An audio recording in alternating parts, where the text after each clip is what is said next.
Welcome to Property TV. I'm Ian Thomason from Thomason Property, and this month I've got some alarming survey information for you. We've got a great property down on the scenic rim, down on the Queensland-New South Wales border as our feature property. But before we get to that, I'd like to take you to Kevin Turner for this month's property update. Thanks, Kevin. Thank you. Well, the property market certainly got spooked recently when the federal government hinted that they might scrap negative gearing tax incentives.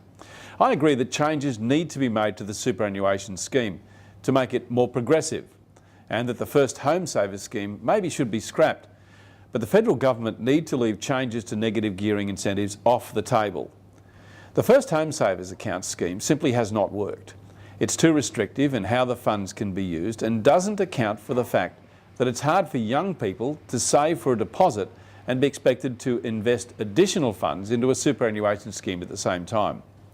Young people's superannuation guarantee payments should be channeled into compulsory savings accounts to finance house deposits, because anything that encourages savings rather than spending right now is good for the Australian economy. A house is the single biggest purchase most of us will ever make in our lifetime. And if there's a way that we can make that easier for young Australians who want to do so, then I think it's a good thing. Thank you. Well, now I'd like to take you to some alarming survey results that we've got, and this links in with the interview that we did last month with Professor Ross Guest from Griffith University. And for those of you who saw that interview, you'll remember that Ross said that he predicts that the market is going to be reasonably flat for real estate for some time. Since then, I came across some research which had been done by a real estate training business owned by Glenn Twiddle. And Glenn had done a survey of 102 properties over the past few months, and gone to these properties, these open houses that were being marketed by various agents, to find out what happened from the open for inspections and the sort of follow-up that came from real estate agents after that. And I've got to say to you that the statistics are quite alarming. And to do this, I'll just read this from his report. The summary of the results is that only one agent in the 102 got more details from a prospective buyer than their mobile phone number. And he says he doesn't really know why that was asked for, because most of them never used the number. 72 of the agents made no follow-up whatsoever to the people that had come through. They'd made no follow-up call.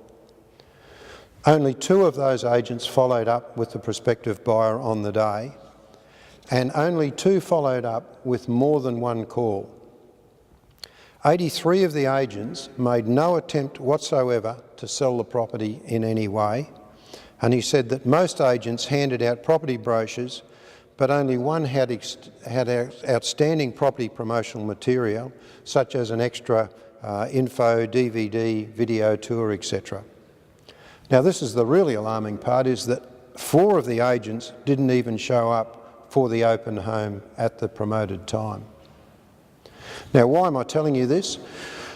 I'm telling you this because in light of the comments that Professor Ross Guest made in that last interview, we're in for a pretty flat market for some period. So it's vitally important when you're putting your property on the market that you research the agent that you're going to use and make sure that they are going to do the job that you want them to do. With buyers being scarcer than they have been in previous years, and the need to follow up buyers to make sure that they are the ones that a potential buyer is going to buy your property, the agent needs to be really proactive. Our experience within our business is showing that we're making sometimes 8, 10 or 15 calls in following up a buyer before we can get them to make an offer or sign a contract. So the purpose, again, of telling you this is to say, when you're selecting an agent to sell your property, go out and do a bit of secret shopping on your own. Go to some open houses, give your name and your phone number and see if you get a follow-up call. And if you don't, go and find another agent to represent you and your property. So that's it from me this month. I certainly hope you can find an agent, a good agent. There are many of us out there that will do what we say we're going to do. This genuine old workers' cottage has been added to over the years, yet the ambience remains. The 41 acres of fertile volcanic soil are bounded by 3 roads and fenced into several paddocks. The dams supply enough water for agriculture, and tanks provide more than enough for the homestead. There are sheds, yards, paddocks, tourist facilities, and the cutest split log cabin for your guests. Here is a fantastic place to earn a retirement income from, or alternatively, to live the life of Riley.